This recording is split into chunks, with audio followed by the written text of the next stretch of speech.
अध्याय 2। इच्छा।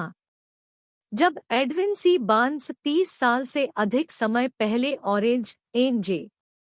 में मालगाड़ी से नीचे उतरे तो वह एक आवारा जैसा लग सकता था, लेकिन उसके विचार एक राजा के थे।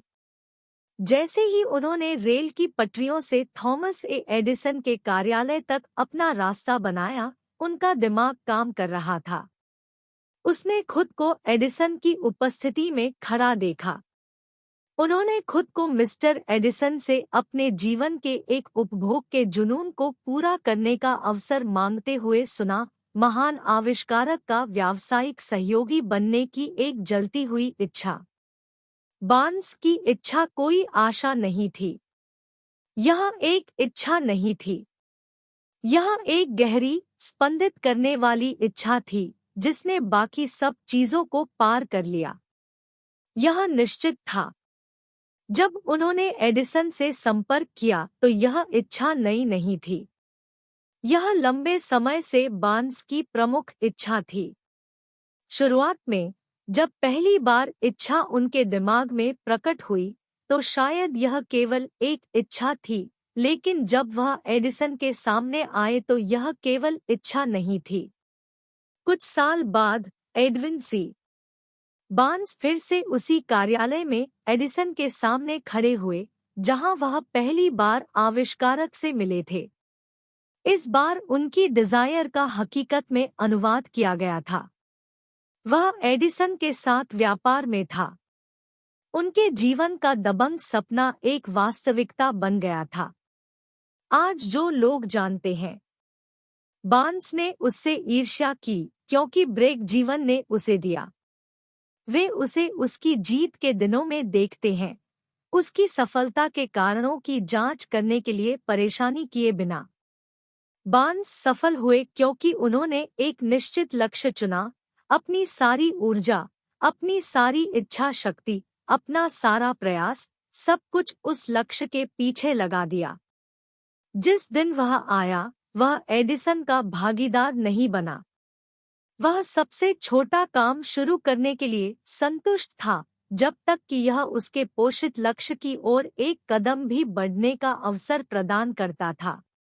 जिस मौके की वह तलाश कर रहा था, उसके प्रकट होने से पहले 5 साल बीत गए।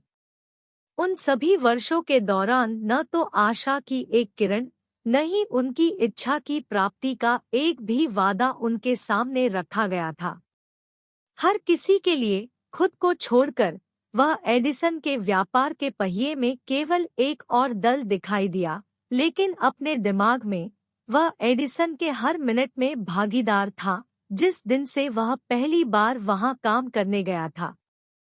यह एक निश्चित इच्छा की शक्ति का एक उल्लेखनीय उदाहरण है।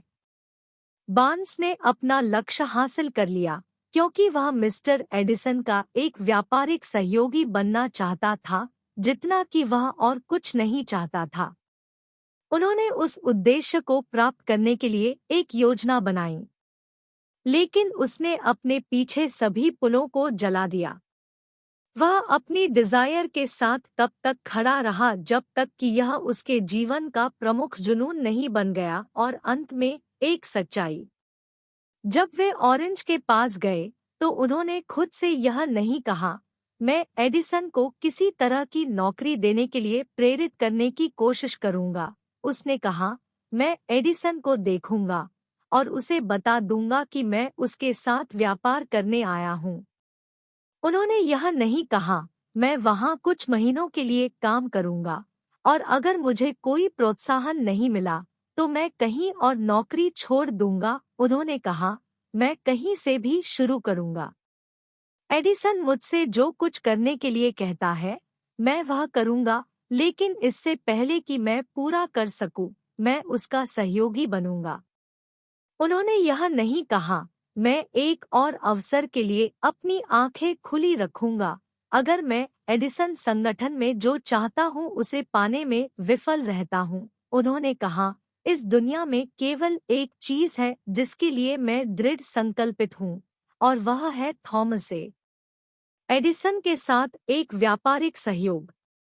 मैं अपने पीछे के सभी पुलों को जला दूंगा और जो कुछ भी प्राप्त करने की अपनी क्षमता पर अपना संपूर्ण भविष्य दांव पर लगाऊंगा। मुझे चाहिए। उन्होंने अपने लिए पीछे हटने का कोई संभावित रास्ता नहीं छोड़ा। उसे जीतना था या नाश होना था। बार्न्स की सफलता की कहानी में बस इतना ही है। बहुत समय पहले एक महान योद्धा को एक ऐसी स्थिति का सामना करना पड़ा जिससे उसके लिए एक निर्णय लेना आवश्यक हो गया, जिससे युद्ध के मैदान में उसकी सफलता सुनिश्चित हो गई।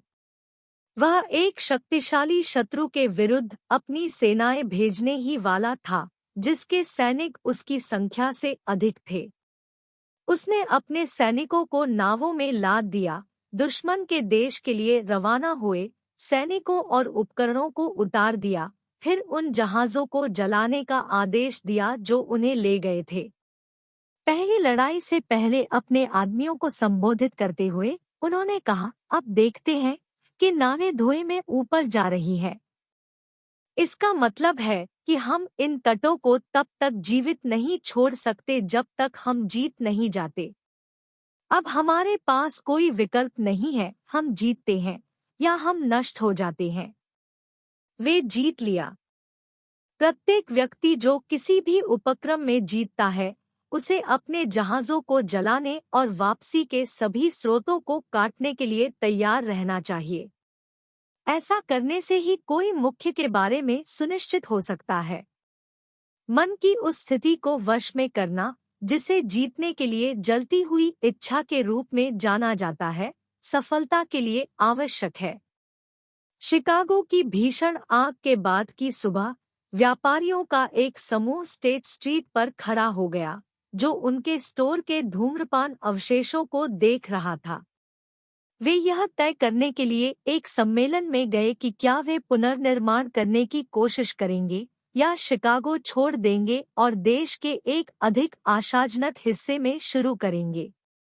वे एक निर्णय पर पहुंचे, एक को छोड़कर सभी शिकागो छोड़ने के लिए।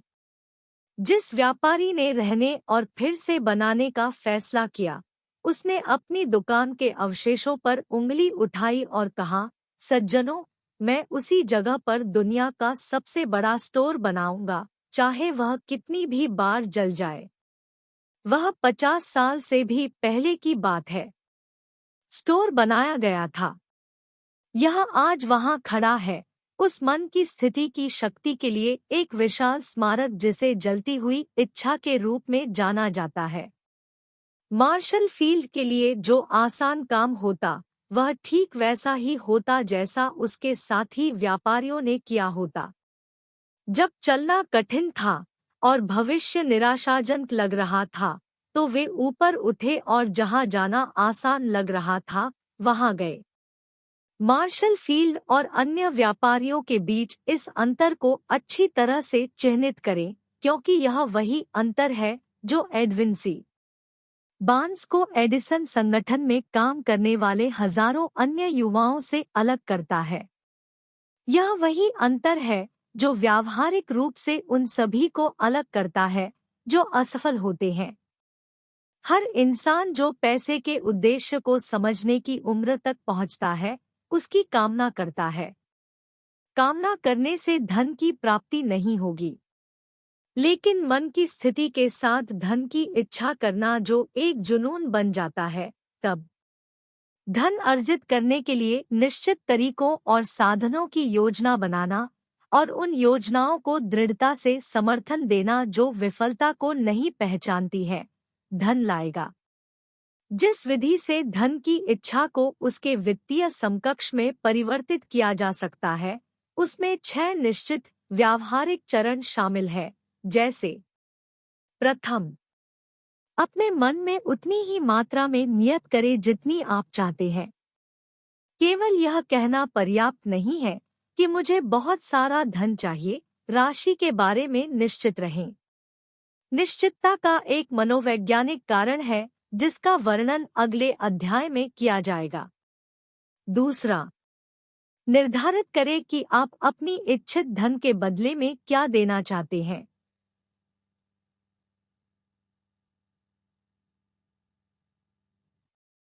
कुछ नहीं के लिए कुछ जैसी कोई वास्तविकता नहीं है। तीसरा, एक निश्चित तिथि निर्धारित करें जब आप अपनी इच्छा के अनुसार धन रखने का इरादा रखते हैं। चौथा, अपनी इच्छा को पूरा करने के लिए एक निश्चित योजना बनाएं और इस योजना को अमल में लाने के लिए चाहे आप तैयार हो या नहीं, तुरंत शुरू करें। पांचवां, आपके द्वारा अर्जित की जाने वाली राशि का एक स्पष्ट संक्षिप्त विवरण लिखें। इसके अधिग्रहण की समय सीमा का नाम दें। बताएं कि आप पैसे के बदले में क्या देना चाहते हैं और स्पष्ट रूप से उस योजना का वर्णन करें जिसके माध्यम से आप इसे जमा करना चाहते हैं। छठा, अपने लिखित बयान को जोर से पढ़ें। दिन में 2 बार, एक बार रात को सेवानिवृत्त होने से ठीक पहले और एक बार सुबह उठने के बाद।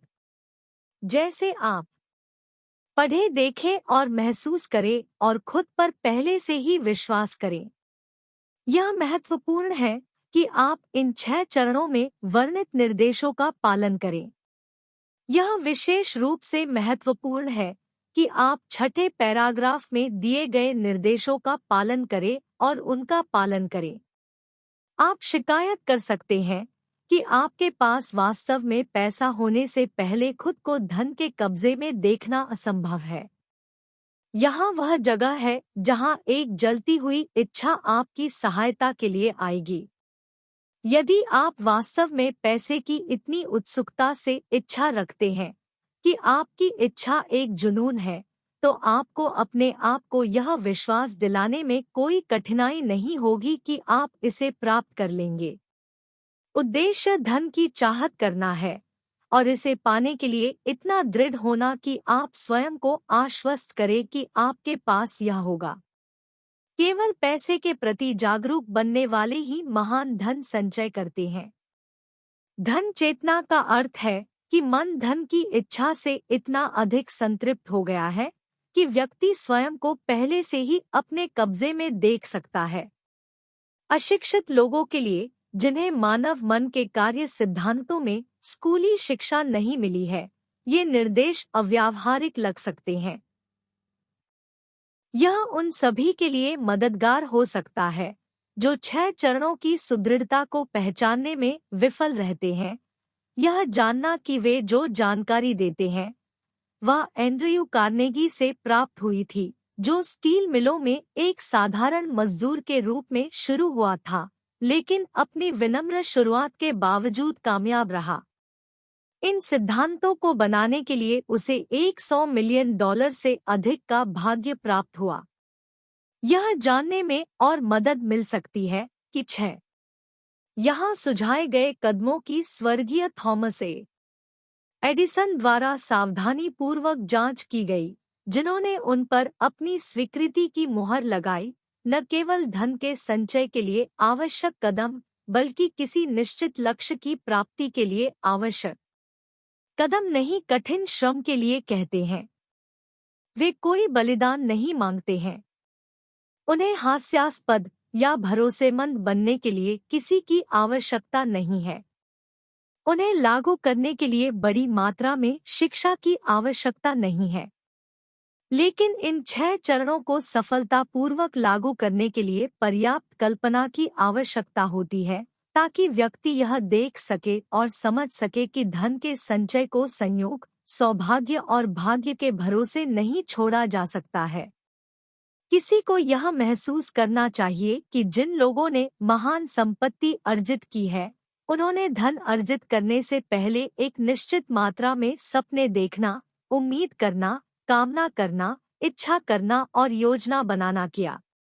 आप यहाँ भी जान सकते हैं कि आपके पास कभी भी बड़ी मात्रा में धन नहीं हो सकता है, जब तक कि आप पैसे की इच्छा की सफेद गर्मी में खुद को काम नहीं कर सकते और वास्तव में विश्वास करें कि आप इसे प्राप्त करेंगे। आप यह भी जानते होंगे कि सभ्यता के आरंभ से लेकर आज तक हर महान नेता स्वप्नद्रष्टा था। ईसाई धर्म आज दुनिया की सबसे बड़ी संभावित शक्ति है, क्योंकि इसके संस्थापक एक गहन स्वप्नद्रष्टा थे, जिनके पास भौतिक रूप में परिवर्तित होने से पहले वास्तविकताओं को उनके मानसिक और आध्यात्मिक रूप में देखने की दृष्टि और कल्पना थी। यदि आप अपनी कल्पना में महान धन नहीं देखते हैं, तो आप उन्हें अपने बैंक बैलेंस में कभी नहीं देखेंगे। अमेरिका के इतिहास में ऐसा कभी नहीं हुआ। व्यावहारिक सपने देखने वालों के लिए इतना बड़ा अवसर अब मौजूद है। 6 साल के आर्थिक पतन ने सभी पुरुषों को काफी हद तक समान स्तर पर ला दिया है। एक नई दौड़ शुरू होने वाली है। दांव विशाल भाग्य का प्रतिनिधित्व करते हैं, जो अगले 10 वर्षों के भीतर जमा हो जाएगा। दौड़ के नियम बदल गए हैं, क्योंकि अब हम एक बदली हुई दुनिया में रहते हैं, जो निश्चित रूप से जनता के पक्ष में है, जिनके पास अवसाद के दौरान मौजूद परिस्थितियों में जीतने का बहुत कम या कोई अवसर नहीं था, जब डर ने विकास और विकास को पंगु बना दिया था। हम जो धन की इस दौड़ में हैं, उन्हें यह जानने के लिए प्रोत्साहित किया जाना चाहिए कि यह बदली हुई दुनिया जिसमें हम रहते हैं, नए विचारों, काम करने के नए तरीकों, नए नेताओं, नए आविष्कारों, शिक्षण के नए तरीकों, विपणन के नए तरीकों, नए की मांग कर रही है। किताबें, नया साहित्य, रेडियो के लिए नई सुविधाएं, चलती फिरती तस्वीरों के लिए नए विचार, नई और बेहतर चीजों की इस सभी मांग के पीछे एक गुण है जिसे जीतने के लिए व्यक्ति में होना चाहिए, और वह है उद्देश्य की परिभाषा, यह ज्ञान कि कोई क्या चाहता है और इसे हासिल करने की एक ज्वलंत इच्छा है। व्यापार अवसाद ने एक उम्र की मृत्यु और दूसरे के जन्म को चिह्नित किया। इस बदली हुई दुनिया को व्यावहारिक सपने देखने वालों की आवश्यकता है, जो अपने सपनों को साकार कर सकते हैं और करेंगे। व्यावहारिक सपने देखने वाले हमेशा से रहे हैं और हमेशा सभ्यता के प्रतिमान निर्माता रहे हैं। हम जो धन संचय करना चाहते हैं, उन्हें याद रखना चाहिए कि दुनिया के असली नेता हमेशा ऐसे लोग रहे हैं, जिन्होंने अजन्मे अवसर की अमूर्त, अनदेखी ताकतों का दोहन किया और व्यावहारिक उपयोग किया और उन ताकतों या आवेगों को बदल दिया। विचार, आकाश स्क्रैपर्स, शहरों, कारखानों, हवाई जहाज, ऑटोमोबाइल और हर प्रकार की सुविधा में जो जीवन को और अधिक सुखद बनाती है। सहनशीलता और खुला दिमाग आज के सपने देखने वाले की व्यावहारिक जरूरतें हैं। जो लोग नए विचारों से डरते हैं, वे शुरू होने से पहले ही बर्बाद हो जाते हैं। पायनियरों के लिए वर्तमान से अधिक अनुकूल समय कभी नहीं रहा। सच है, कोई जंगली और ऊनी पश्चिम पर विजय प्राप्त करने के लिए नहीं है, जैसा कि ढके हुए वैगन के दिनों में होता था, लेकिन एक विशाल व्यापार, वित्तीय और औद्योगिक दुनिया है, जिसे नए और बेहतर तरीके से फिर से ढाला और पुनर्निर्देशित किया जाना है। धन के अपने हिस्से को हासिल करने की योजना बनाते समय किसी को भी आपको सपने देखने वाले का तिरस्कार करने के लिए प्रभावित न करने दे। इस बदली हुई दुनिया में बड़े दाव जीतने के लिए आपको अतीत के महान अग्रदूतों की भावना को पकड़ना होगा, जिनके सपनों ने सभ्यता को वह सब कुछ दिया है जो उसके पास है, वह भावना जो हमारे अपने देश के जीवन रक्त के रूप में कार्य करती है। आपका अवसर और मेरा, हमारी प्रतिभाओं को विकसित करने और उनका विपणन करने का। आइए हम न भूलें, कोलंबस ने एक अज्ञात दुनिया का सपना देखा, ऐसी दुनिया के अस्तित्व पर अपना जीवन दांव पर लगा दिया और इसकी खोज की। महान खगोलशास्त्री कोपरनिकस ने अनेक संसारों का सपना देखा और उन्हें प्रकट किया। उसके विजयी होने के बाद किसी ने भी उसे अव्यावहारिक कहकर उसकी निंदा नहीं की। इसके बजाय दुनिया ने उनके मंदिर में पूजा की। इस प्रकार एक बार फिर यह साबित कर दिया कि सफलता के लिए क्षमा याचना की आवश्यकता नहीं होती है, विफलता की अनुमति नहीं है। यदि आप जो करना चाहते हैं वह सही है और आप उस पर विश्वास करते हैं, तो आगे बढ़े और इसे करें। अपने सपने को पूरा करें और इस बात की परवाह न करें कि मिलने पर वे क्या कहते हैं। अस्थायी हार के साथ वे के लिए शायद यह नहीं जानते कि हर विफलता अपने साथ एक समान सफलता का बीज लेकर आती है। हेनरी फोर्ड, गरीब और अशिक्षित, एक बिना घोड़े की गाड़ी का सपना देखा। उसके पक्ष में अवसर की प्रतीक्षा किए बिना उसके पास कौन से उपकरण थे, उसके साथ काम करने के लिए चला गया, और अब उसके सपने का सबूत पूरी पृथ्वी पर है। उसने किसी भी जीवित व्यक्ति की तुलना में अधिक पहियों को चालू किया है, क्योंकि वह अपने सपनों का समर्थन करने से नहीं डरता था। थॉमस एडिसन ने एक दीपक का सपना देखा था जिसे बिजली से संचालित किया जा सकता था, जहां वह अपने सपने को साकार करने के लिए खड़ा था, और 10,000 से अधिक विफलताओं के बावजूद वह उस सपने से तब तक खड़ा रहा जब तक कि उसने इसे एक भौतिक वास्तविकता नहीं बना दिया। व्यावहारिक सपने देखने वाले नहीं छोड़ते।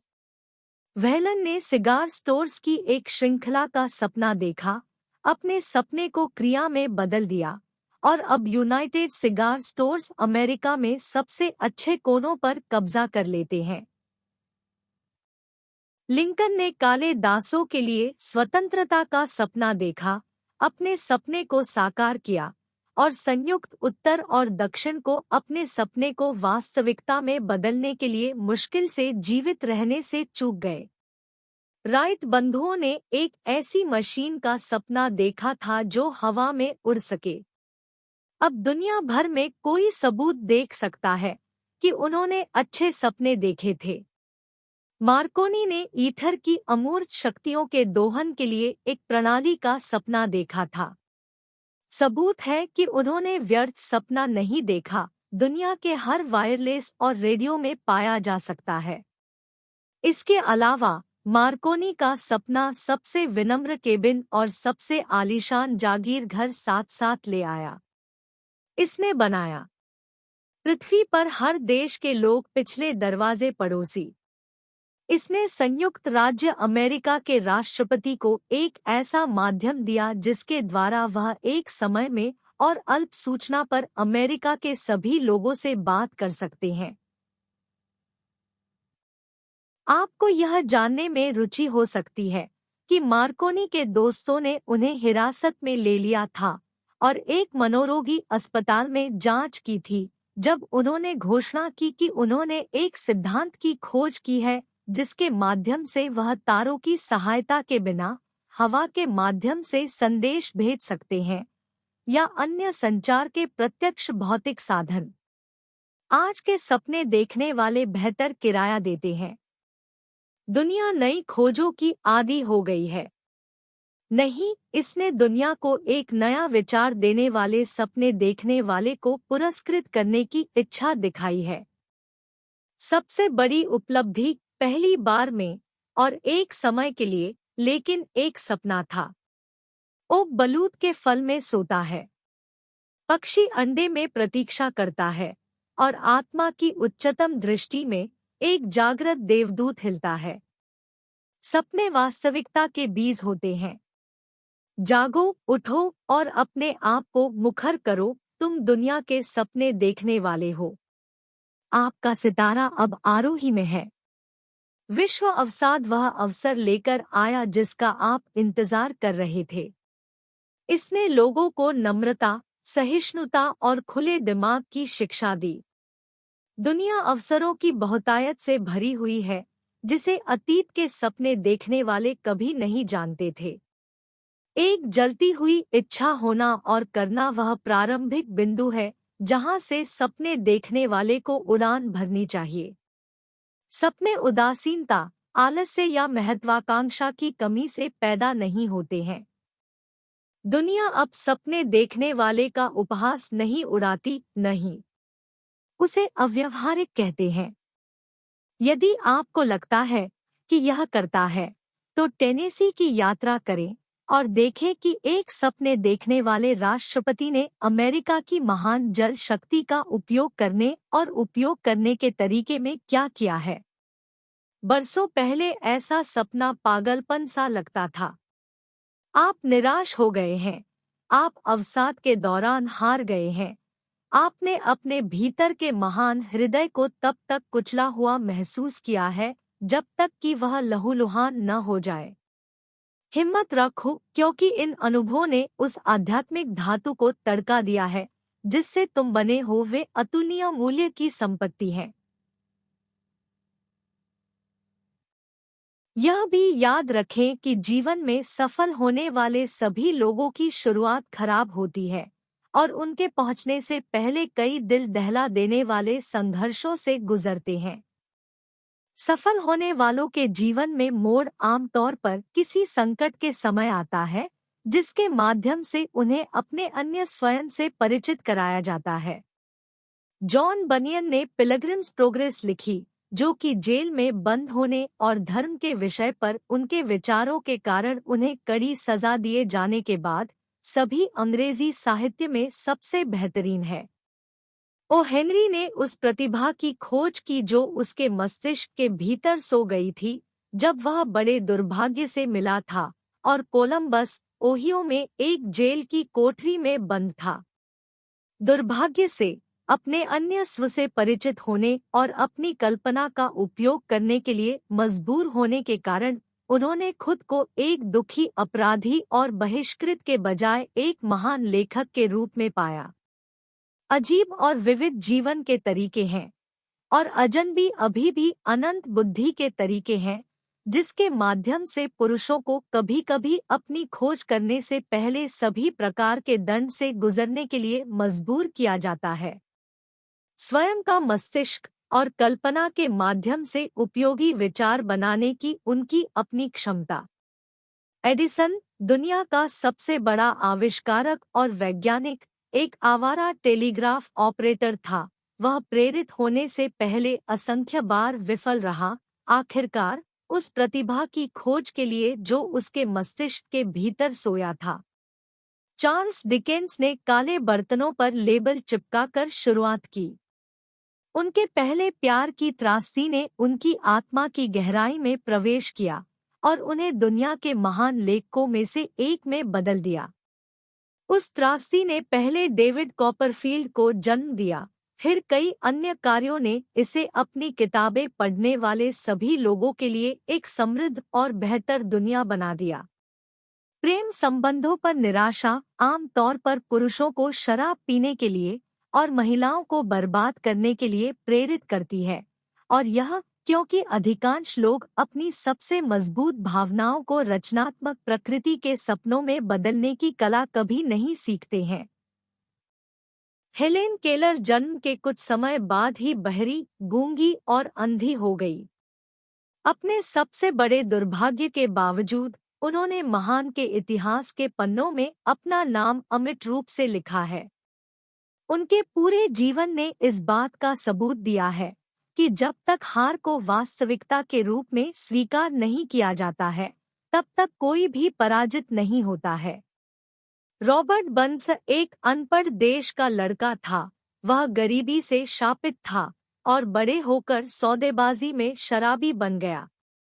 उनके जीने के लिए दुनिया को बेहतर बनाया गया था क्योंकि उन्होंने कविता में सुंदर विचारों को पहना था और इस तरह एक कांटा तोड़ दिया और उसके स्थान पर एक गुलाब लगाया। बुकर टी वाशिंगटन का जन्म गुलामी में हुआ था, जो नस्ल और रंग से विकलांग था। क्योंकि वे सहिष्णु थे, हर समय सभी विषयों पर खुले दिमाग के थे और एक सपने देखने वाला था, उसने पूरी दौड़ पर अच्छाई के लिए अपना प्रभाव छोड़ा। बीथोवेन बहरा था, मिल्टन अंधा था, लेकिन उनके नाम लंबे समय तक रहेंगे क्योंकि उन्होंने सपने देखे और अपने सपनों को संगठित विचार में अनुवादित किया। अगले अध्याय पर जाने से पहले अपने मन में आशा, विश्वास, साहस और सहनशीलता की आग को नए सिरे से जगाएं। यदि आपके मन की ये स्थितियां हैं, और वर्णित सिद्धांतों का एक कार्यसाधक ज्ञान है, तो आपको जो कुछ भी चाहिए वह आपके पास तब आएगा जब आप इसके लिए तैयार होंगे। इमर्सन ने इन शब्दों में विचार व्यक्त किया। हर कहावत, हर किताब, हर उपवाक्य जो आपकी सहायता और आराम के लिए है, निश्चित रूप से खुले या घुमावदार मार्ग के माध्यम से घर आएगा। हर दोस्त जिसे आपकी शानदार इच्छा नहीं, बल्कि महान और कोमल आत्मा तेरी लालसा में तुझे अपने आलिंगन में बंद कर लेगा। किसी चीज की इच्छा और उसे प्राप्त करने के लिए तैयार होने में अंतर है। कोई भी व्यक्ति किसी वस्तु के लिए तब तक तैयार नहीं होता जब तक उसे विश्वास न हो कि वह उसे प्राप्त कर सकता है। मन की अवस्था विश्वास होना चाहिए, केवल आशा या इच्छा नहीं। विश्वास के लिए खुलापन जरूरी है। बंद दिमाग विश्वास, साहस और विश्वास को प्रेरित नहीं करता है। याद रखें, जीवन में उच्च लक्ष्य रखने के लिए, बहुतायत और समृद्धि की मांग करने के लिए, दुख और गरीबी को स्वीकार करने के लिए और अधिक प्रयास की आवश्यकता नहीं है। एक महान कवि ने इस सार्वभौमिक सत्य को इन पंक्तियों के माध्यम से सही कहा है। मैंने एक पैसे के लिए जीवन के साथ सौदेबाजी की और जीवन अब और भुगतान नहीं करेगा। पी 52। हालांकि मैंने शाम को भीख मांगी जब मैंने अपनी छोटी सी दुकान की गिनती की। जीवन के लिए एक न्यायसंगत नियोक्ता है। वह आपको वही देता है जो आप मांगते हैं। लेकिन एक बार जब आप मजदूरी निर्धारित कर लेते हैं, क्यों आपको कार्य सहन करना चाहिए? मैंने एक नौकर के भाड़े के लिए काम किया, केवल सीखने के लिए, निराश कि मैंने जीवन से जो भी मजदूरी मांगी थी, जीवन ने स्वेच्छा से भुगतान किया होगा। इच्छा माँ प्रकृति को मात देती है। इस अध्याय के एक उपयुक्त चरमोत्कर्ष के रूप में मैं उन सबसे असामान्य व्यक्तियों में से एक का परिचय देना चाहता हूँ जिन्हें मैंने कभी जाना है। मैंने उसे पहली बार 24 साल पहले देखा था, उसके जन्म के कुछ मिनट बाद।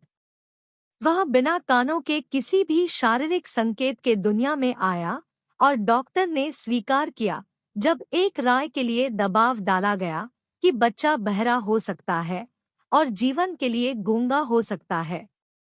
मैंने डॉक्टर की राय को चुनौती दी। मुझे ऐसा करने का अधिकार था, मैं बच्चे का पिता था। मैं भी एक निर्णय पर पहुंच गया और एक राय दी, लेकिन मैंने अपने दिल की गोपनीयता में चुपचाप राय व्यक्त की। मैंने तय किया कि मेरा बेटा सुनेगा और बोलेगा। कुदरत ने मुझे बिना कानों का बच्चा भेज दिया, लेकिन प्रकृति मुझे दुख की वास्तविकता को स्वीकार करने के लिए प्रेरित नहीं कर सकी। मैं अपने मन में जानता था कि मेरा बेटा सुनेगा और बोलेगा। कैसे? मुझे यकीन था कि कोई रास्ता होना चाहिए और मुझे पता था कि मैं इसे ढूंढ लूंगा। मैंने अमर इमर्सन के शब्दों के बारे में सोचा, सभी चीजें हमें विश्वास सिखाने के लिए जाती हैं। हमें केवल आज्ञा का पालन करने की आवश्यकता है। हम में से प्रत्येक के लिए मार्गदर्शन है और दीनता से सुनने से हम सही शब्द सुनेंगे। सही शब्द, इच्छा। किसी भी चीज से बढ़कर मैं चाहता था कि मेरा बेटा गूंगा बहरा न हो। उस चाहत से मैं कभी पीछे नहीं हटी, एक पल के लिए भी नहीं। कई साल पहले मैंने लिखा था, हमारी केवल सीमाएं हैं जिन्हें हम अपने दिमाग में स्थापित करते हैं। पहली बार मुझे आश्चर्य हुआ कि क्या वह कथन सत्य था। मेरे सामने बिस्तर पर लेटा हुआ एक नवजात बच्चा था जिसमें सुनने के प्राकृतिक उपकरण नहीं थे। भले ही वह सुन और बोल सकता था, वह स्पष्ट रूप से जीवन के लिए विकृत था। निश्चय ही यह एक सीमा थी जिसे उस बच्चे ने अपने मन में स्थापित नहीं किया था। मैं इस किनारे में क्या कर सकता था? किसी तरह मैं उस बच्चे के दिमाग में कानों की सहायता के बिना उसके मस्तिष्क तक ध्वनि पहुंचाने के तरीकों और साधनों के लिए अपनी खुद की जलती हुई इच्छा को प्रत्यारोपित करने का एक तरीका खोजूंगा। जैसे ही बच्चा सहयोग करने के लिए पर्याप्त बूढ़ा हो गया, मैं उसके दिमाग को पूरी तरह से एक जलती हुई इच्छा से भर दूंगा कि प्रकृति अपने तरीकों से इसे भौतिक वास्तविकता में अनुवाद करेगी। यह सब विचार मेरे ही मन में हुआ, लेकिन मैंने इसकी चर्चा किसी से नहीं की। हर दिन मैंने अपने आप से प्रतिज्ञा की थी कि मैं एक बेटे के लिए एक मूक बधिर को स्वीकार नहीं करूंगा। जैसे जैसे वह बड़ा होता गया और अपने आसपास की चीजों पर ध्यान देने लगा, हमने देखा कि उसकी सुनने की क्षमता थोड़ी कम थी। जब वे उस उम्र में पहुंचे जब बच्चे आमतौर पर बात करना शुरू करते हैं, तो उन्होंने बोलने का कोई प्रयास नहीं किया, लेकिन हम उनके कार्यों से यह बता सकते थे कि उन्हें कुछ आवाजें थोड़ी सुनाई दे रही थी। वह सब मैं था। जानना चाहना। मुझे विश्वास था कि अगर वह थोड़ा भी सुन सकता है, तो वह और भी अधिक सुनने की क्षमता विकसित कर सकता है। फिर कुछ ऐसा हुआ जिसने मुझे आशा दी। यह पूरी तरह से अप्रत्याशित स्रोत से आया है। हमने एक विक्ट्रोला खरीदा। जब बच्चे ने पहली बार संगीत सुना, तो वह परमानंद में चला गया और तुरंत मशीन को विनियोजित कर लिया। उन्होंने जल्द ही कुछ अभिलेखों के लिए प्राथमिकता दिखाई। उनमें से it's a long way to Tipperary एक अवसर पर उन्होंने उस टुकड़े को बार बार बजाया, लगभग 2 घंटे तक विक्ट्रोला के सामने खड़े होकर अपने दांत केस के किनारे पर जकड़े हुए थे। उनकी इस स्वनिर्मित आदत का महत्व वर्षों बाद तक हमें स्पष्ट नहीं हुआ, क्योंकि हमने उस समय ध्वनि के हड्डी चालन के सिद्धांत के बारे में कभी नहीं सुना था। विक्ट्रोला को विनियोजित करने के कुछ ही समय बाद मुझे पता चला कि जब मैं अपने होठों से उसकी मास्टॉइड हड्डी या मस्तिष्क के आधार को छूते हुए बोलता था तो वह मुझे काफी स्पष्ट रूप से सुन सकता था। इन खोजों ने मेरे अधिकार में आवश्यक मीडिया रखा जिसके द्वारा मैंने अपने बेटे को सुनने और भाषण विकसित करने में मदद करने के लिए मेरी जलती हुई इच्छा को वास्तविकता में अनुवाद करना शुरू किया। उस समय तक वह कुछ शब्द बोलने पर वार कर रहा था। दृष्टिकोण उत्साहजनक नहीं था, लेकिन डिजायर बैड बाय फेथ असंभव जैसा कोई शब्द नहीं जानता। यह निश्चय करने के बाद कि वह मेरी आवाज को स्पष्ट रूप से सुन सकता है, मैंने तुरंत उसके दिमाग में सुनने और बोलने की इच्छा को स्थानांतरित करना शुरू कर दिया। मुझे जल्द ही पता चला कि बच्चे को सोने के समय की कहानियों में मजा आता है, इसलिए मैं काम पर गया। कहानियों को विकसित करने के लिए डिजाइन किया गया। उनमें आत्मनिर्भरता, कल्पनाशीलता और सुनने और सामान्य होने की तीव्र इच्छा थी। विशेष रूप से एक कहानी थी जिस पर मैंने हर बार इसे कुछ नया और नाटकीय रंग देकर जोर दिया। यह उनके दिमाग में इस विचार को रोपने के लिए बनाया गया था कि उनका दुहक एक दायित्व नहीं था, बल्कि एक महान मूल्य की संपत्ति थी।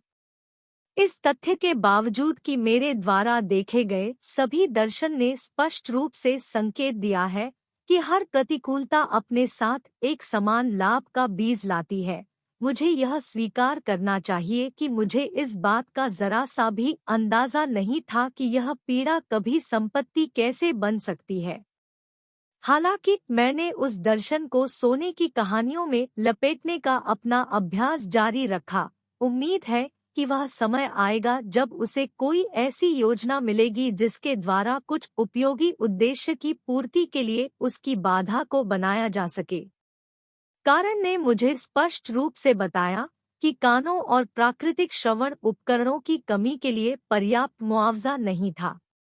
फेथ द्वारा समर्थित डिजायर ने तर्क को एक तरफ धकेल दिया और मुझे आगे बढ़ने के लिए प्रेरित किया। जैसा कि मैं पूर्वव्यापी में अनुभव का विश्लेषण करता हूँ, अब मैं देख सकता हूँ कि मेरे बेटे के विश्वास का आश्चर्यजनक परिणामों के साथ बहुत कुछ करना था। उसने मेरे द्वारा कही गई किसी बात पर सवाल नहीं किया। मैंने उसे यह विचार बेच दिया कि उसे अपने बड़े भाई पर एक विशिष्ट लाभ है और यह लाभ कई मायनों में खुद को प्रतिबिंबित करेगा। उदाहरण के लिए, स्कूल के शिक्षक देखेंगे कि उसके कान नहीं हैं और इस वजह से वे उस पर विशेष ध्यान देंगे और उसके साथ असाधारण दया का व्यवहार करेंगे। वे हमेशा करते थे।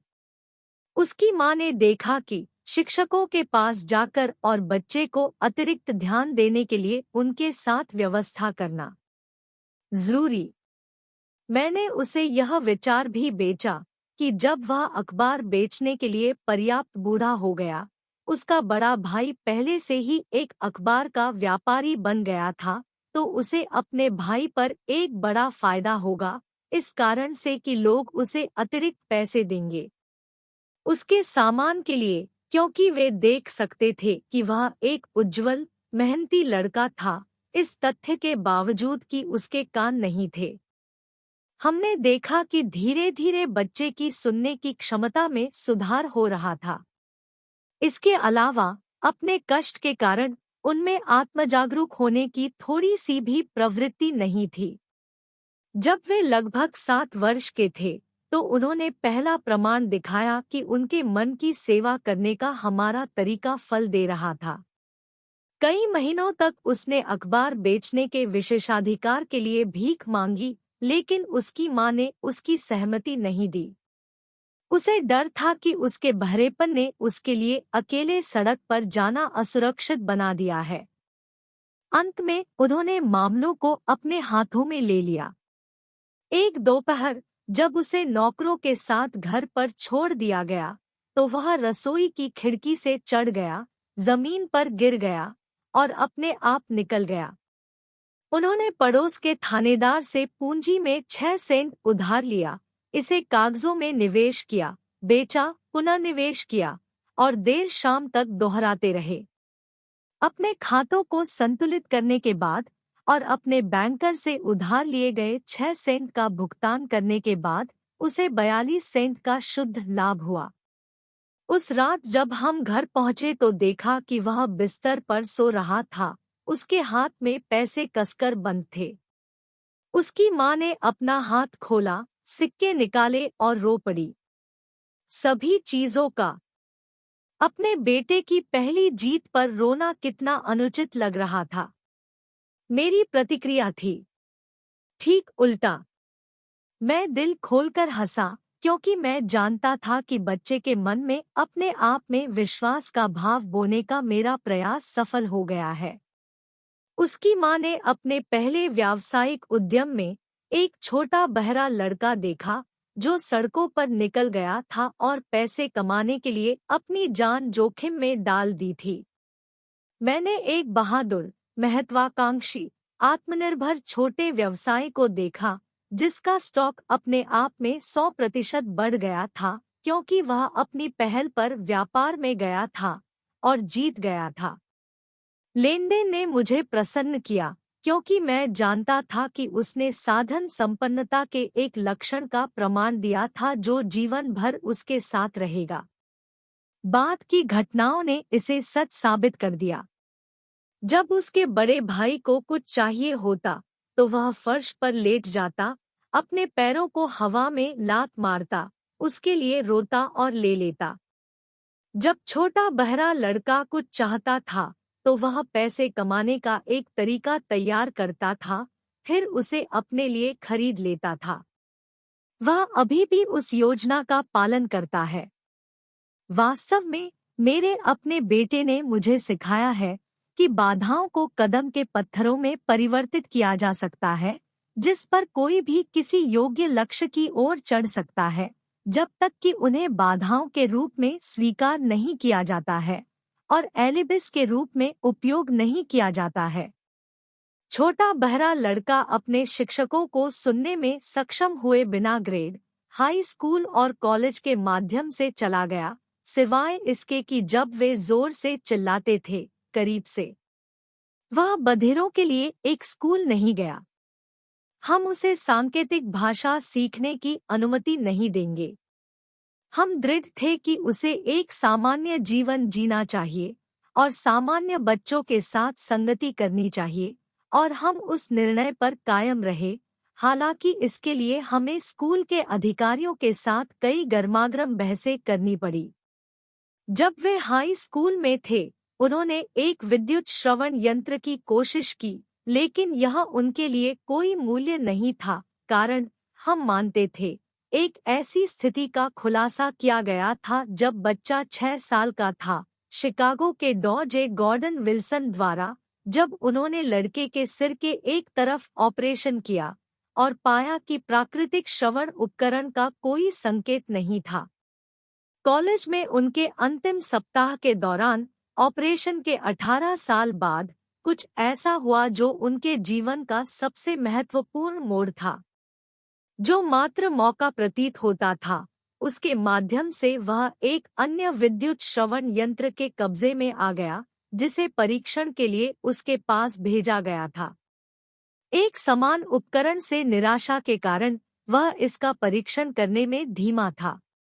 अंत में उसने उपकरण उठाया और कमोबेश लापरवाही से उसे अपने सिर पर रख दिया, बैटरी को जोड़ दिया, और देखो, मानो जादू के एक झटके से सामान्य सुनने की उसकी आजीवन इच्छा एक वास्तविकता बन गई।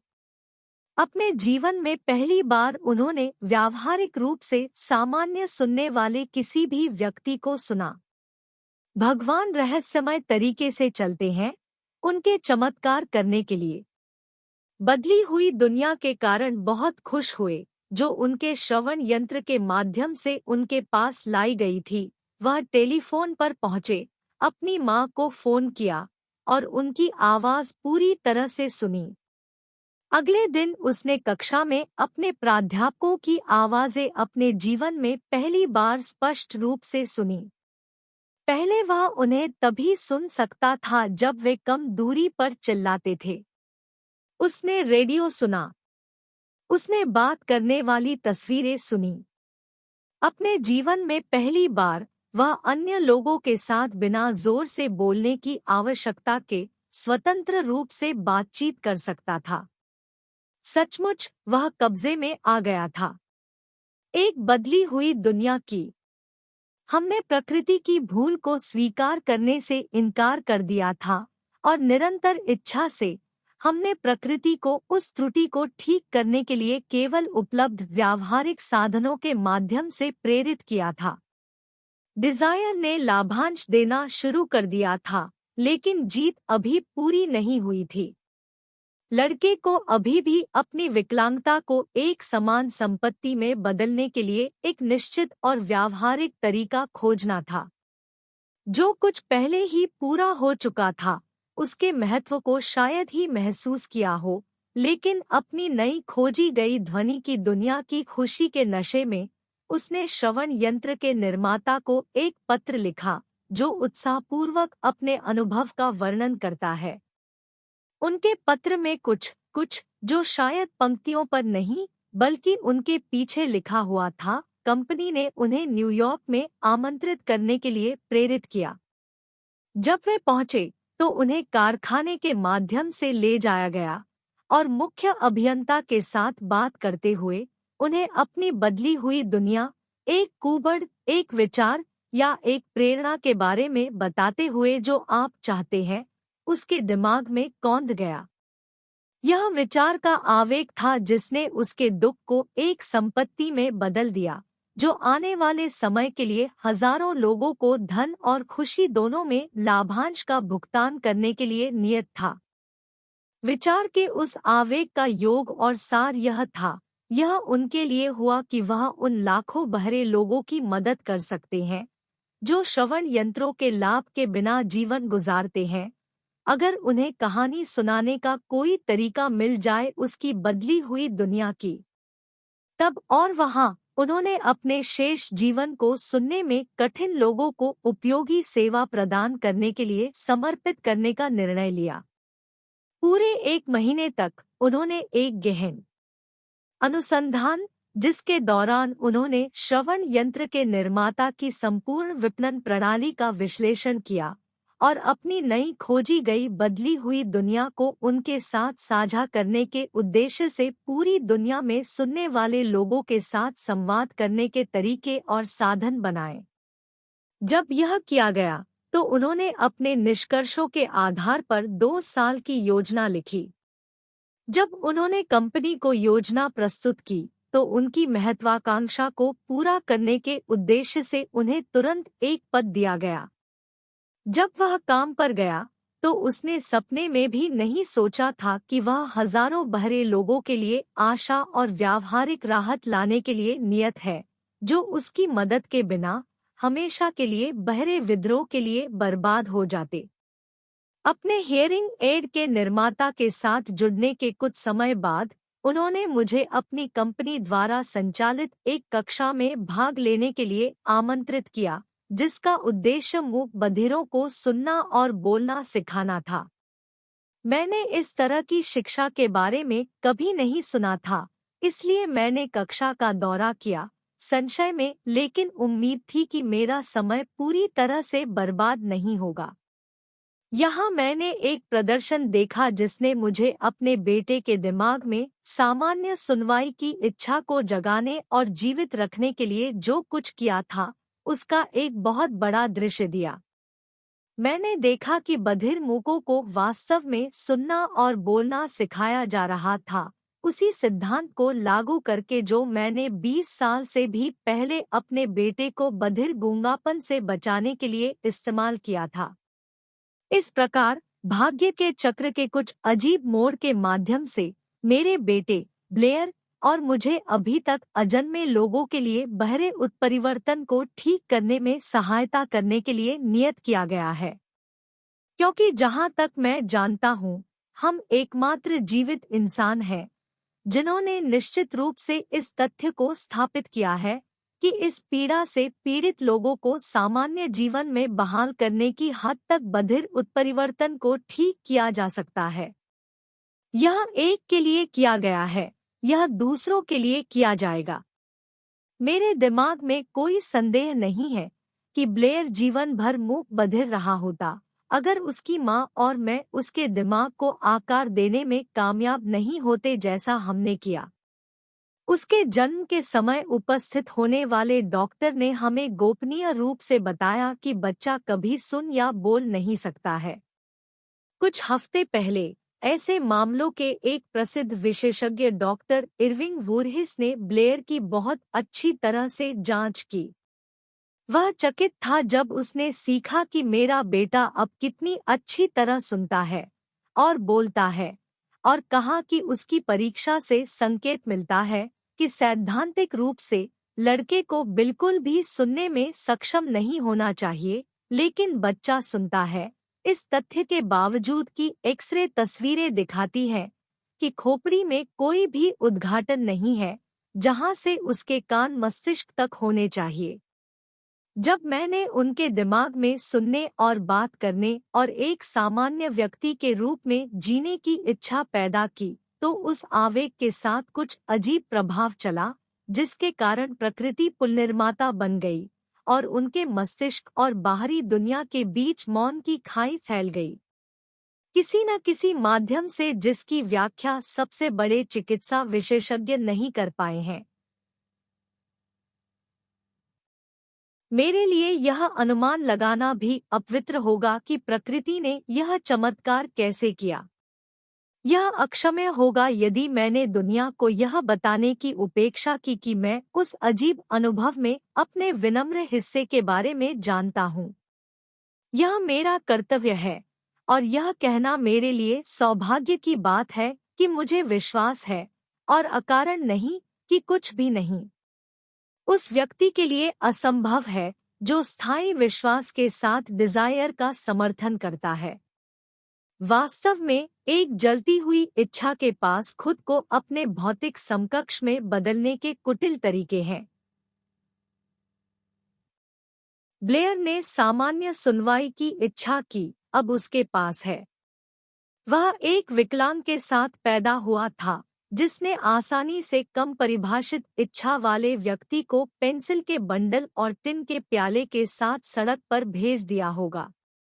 वह बाधा अब उस माध्यम के रूप में काम करने का वादा करती है जिसके द्वारा वह कई लाखों लोगों को उपयोगी सेवा प्रदान करेगा, साथ ही उसे अपने शेष जीवन के लिए पर्याप्त वित्तीय मुआवजे पर उपयोगी रोजगार देने के लिए भी।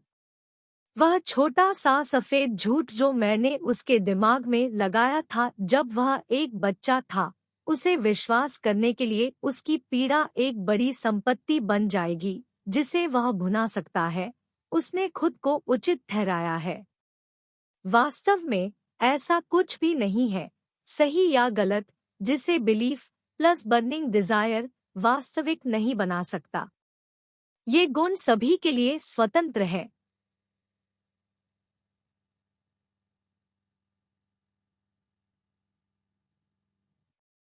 व्यक्तिगत समस्याओं वाले पुरुषों और महिलाओं से निपटने के अपने सभी अनुभव में मैंने कभी भी एक भी मामले को नहीं संभाला जो निश्चित रूप से डिजायर की शक्ति को प्रदर्शित करता है।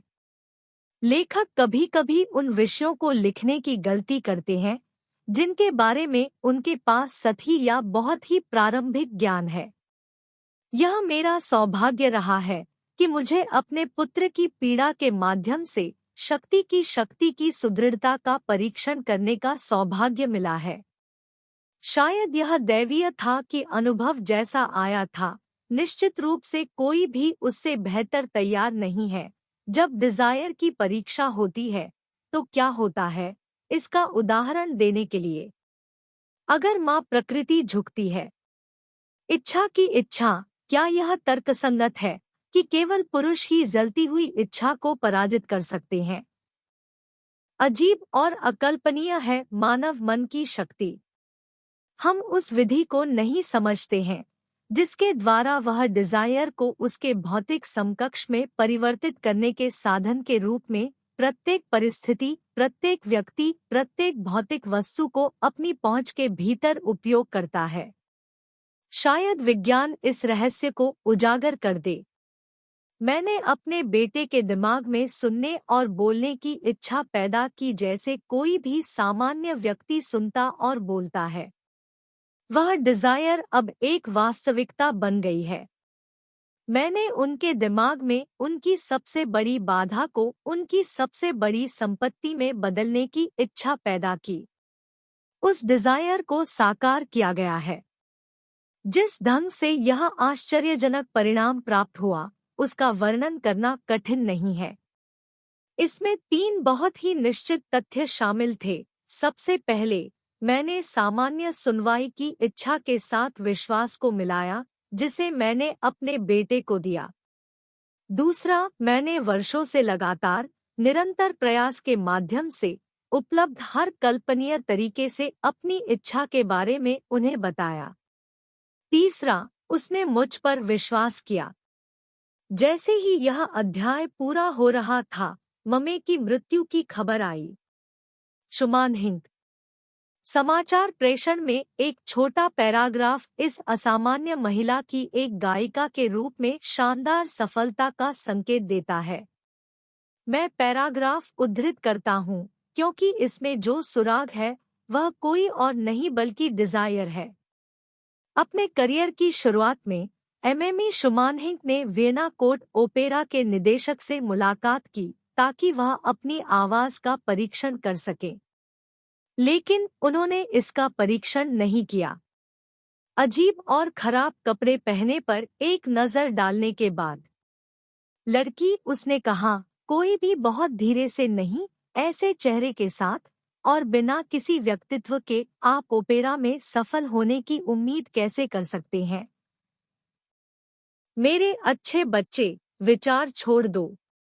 एक सिलाई मशीन खरीदो और काम पर जाओ। आप कभी सिंगर नहीं बन सकते।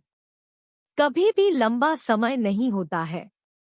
वियना कोर्ट ओपेरा के निदेशक गायन की तकनीक के बारे में बहुत कुछ जानते थे। वह इच्छा की शक्ति के बारे में बहुत कम जानता था जब वह एक जुनून के अनुपात को मान लेता है।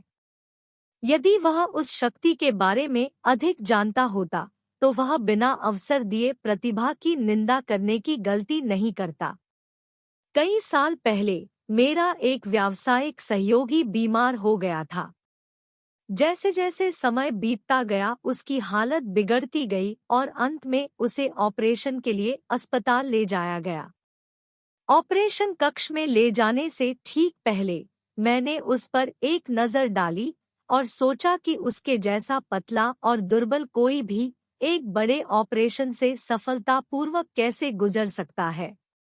डॉक्टर ने मुझे चेतावनी दी कि मेरे उसे फिर कभी जीवित देखने का कोई मौका नहीं है। लेकिन वह डॉक्टर की राय थी, यह रोगी की राय नहीं थी। उसके दूर जाने से ठीक पहले वह फुसफुसाया, परेशान मत हो प्रमुख, मैं कुछ दिनों में यहाँ से बाहर हो जाऊंगा। उपस्थित नर्स ने मुझे दया से देखा, लेकिन मरीज सुरक्षित बाहर आ गया। यह सब खत्म होने के बाद उनके चिकित्सक ने कहा, कुछ भी नहीं बल्कि जीने की उनकी इच्छा ने उन्हें बचाया। अगर उन्होंने मृत्यु की संभावना को स्वीकार करने से इनकार नहीं किया होता तो वे कभी भी आगे नहीं बढ़ पाते। मैं फेथ द्वारा समर्थित डिजायर की शक्ति में विश्वास करता हूँ, क्योंकि मैंने इस शक्ति को पुरुषों को उठाते देखा है। नीच शुरुआत से शक्ति और धन के स्थानों तक मैंने इसे अपने पीड़ितों की कब्र लूटते देखा है। मैंने इसे उस माध्यम के रूप में देखा है जिसके द्वारा पुरुषों ने 100 अलग-अलग तरीकों से पराजित होने के बाद वापसी की। मैंने देखा है कि यह मेरे अपने बेटे को एक सामान्य, सुखी, सफल जीवन प्रदान करता है, बावजूद इसके कि प्रकृति ने उसे बिना कानों के दुनिया में भेजा है। डिजायर की शक्ति का उपयोग और उपयोग कैसे किया जा सकता है? इसका उत्तर इस पुस्तक के और बाद के अध्यायों के माध्यम से दिया गया है। यह संदेश दुनिया में सबसे लंबे समय के अंत में जा रहा है और शायद सबसे विनाशकारी अवसाद जिसे अमेरिका ने कभी जाना है। यह मान लेना उचित है कि यह संदेश कई लोगों के ध्यान में आ सकता है जो अवसाद से घायल हो गए हैं, जिन्होंने अपनी किस्मत खो दी है, अन्य जिन्होंने अपनी स्थिति खो दी है, और बड़ी संख्या में जिन्हें अपनी योजनाओं को पुनर्गठित करना चाहिए और वापसी करनी चाहिए। इन सभी को मैं इस विचार से अवगत कराना चाहता हूँ कि सभी उपलब्धि, चाहे उसकी प्रकृति या उद्देश्य कुछ भी हो, किसी निश्चित चीज की तीव्र, ज्वलंत इच्छा से शुरू होनी चाहिए। मानसिक रसायन विज्ञान के कुछ अजीब और शक्तिशाली सिद्धांत के माध्यम से, जिसे उसने कभी प्रकट नहीं किया, प्रकृति मजबूत इच्छा के आवेग में लपेटती है। वह कुछ जो असंभव के रूप में ऐसे किसी शब्द को नहीं पहचानता है और विफलता जैसी वास्तविकता को स्वीकार नहीं करता है।